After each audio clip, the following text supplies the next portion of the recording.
আমরা সবাই জানি যে ভার্বের পূর্বে টু যুক্ত হয়ে ভার্ব যখন নাউনের কাজ করে তখন সেটাকে ইনফিনিটিভ বলে। আসলে বাস্তবে সেটা কি সবসময় হয়? সবসময় কি বোঝা যায়, প্রমাণ হয় যেটা নাউনের কাজ করতেছে? আরেকটা ব্যাপার হচ্ছে, আপনি কি জানেন যে ইনফিনিটিভ আসলে কত প্রকারের হয়? আজকের ভিডিওতে ডিটেলসটা জানবো। ওকে, দেখেন, ইনফিনিটিভ হয় মূলত হচ্ছে 5 প্রকার। আমি আজকে আপনাদের একদম উদাহরণ দিয়ে ব্যাখ্যা সহ প্রত্যেকটা ব্যাপার একদম ক্লিয়ার করে দেবো। আজকের পর থেকে ইনফিনিটিভ সম্পর্কে আপনি যা জানবেন আর কেউ জানবে না। দেখেন, ইনফিনিটিভ 5 প্রকারের হয়। কি কি?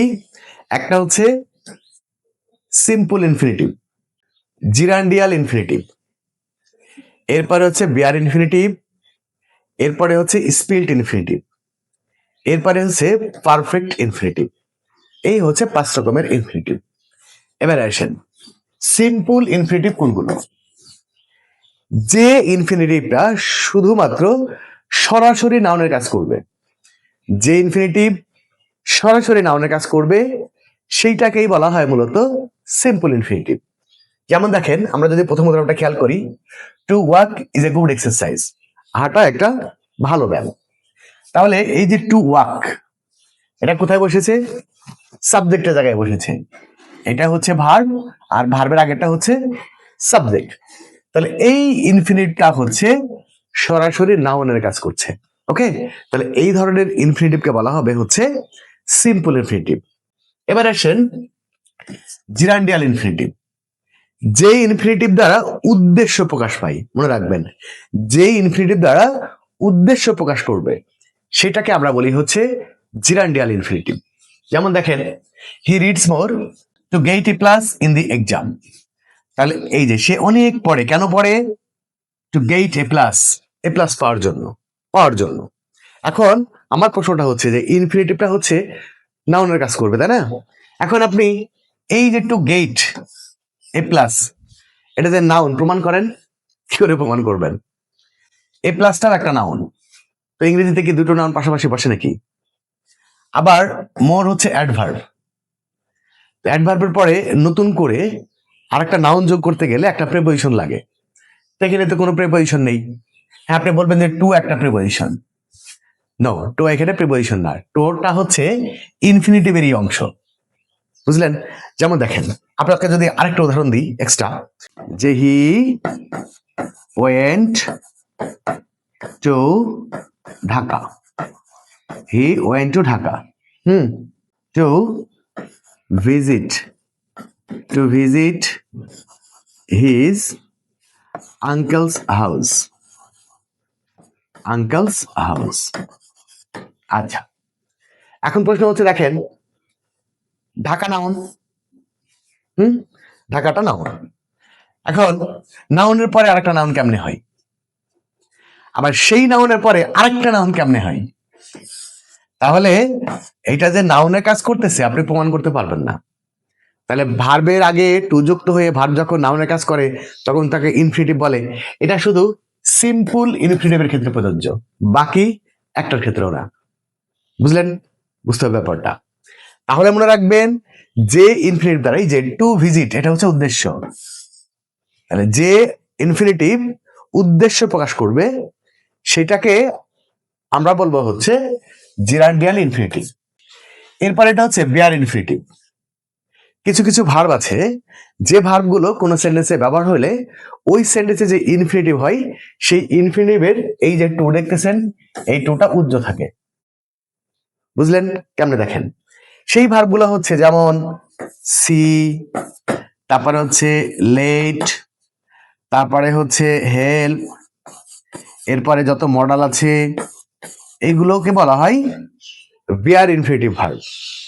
তো যখন কোন সেন্টেন্সে এই ভার্বগুলা ব্যবহার হয় তখন ইনফিনিটিভের টুটা উজ্জ্ব রাখা হয়।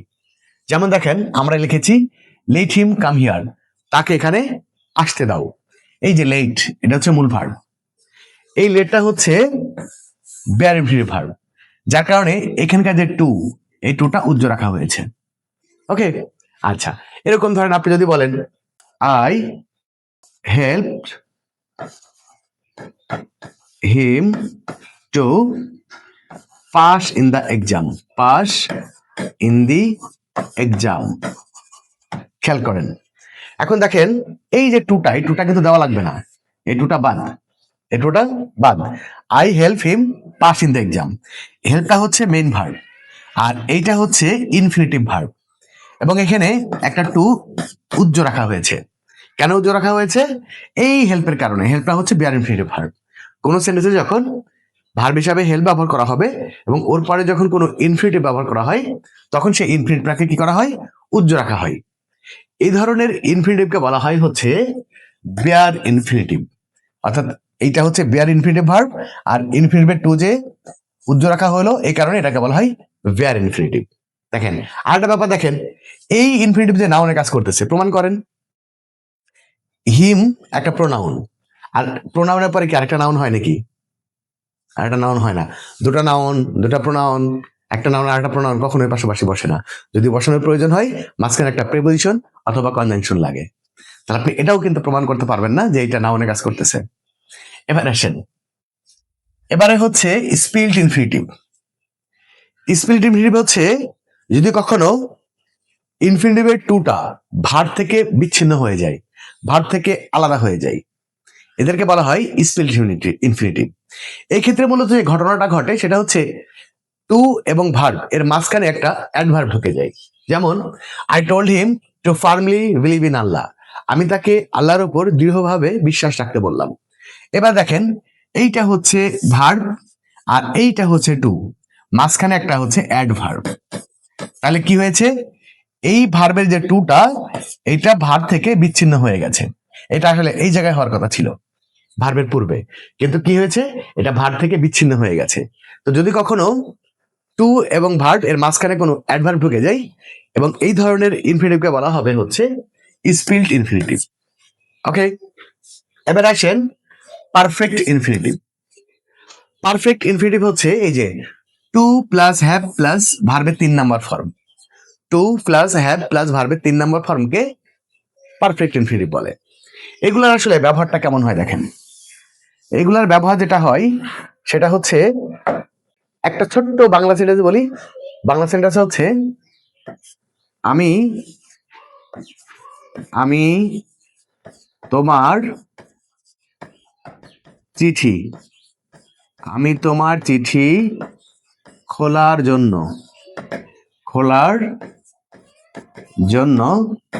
দুঃখিত। আমি তোমার চিঠি খোলার জন্য দুঃখিত। এটার ইংরেজি আপনি কি করবেন? নর্মালি আমরা যেটা বলি সেটা হচ্ছে I am sorry to open your letter. I am sorry to open your letter, আমি তোমার চিঠি খোলার জন্য দুঃখিত। তাহলে I am sorry to have opened your letter, এটার বাংলা কি? এটার বাংলা হচ্ছে এইটা, আমি তোমার চিঠি খোলার জন্য দুঃখিত। কিন্তু এই দুইটা সেন্টেন্সের অর্থগত একটা পার্থক্য আছে।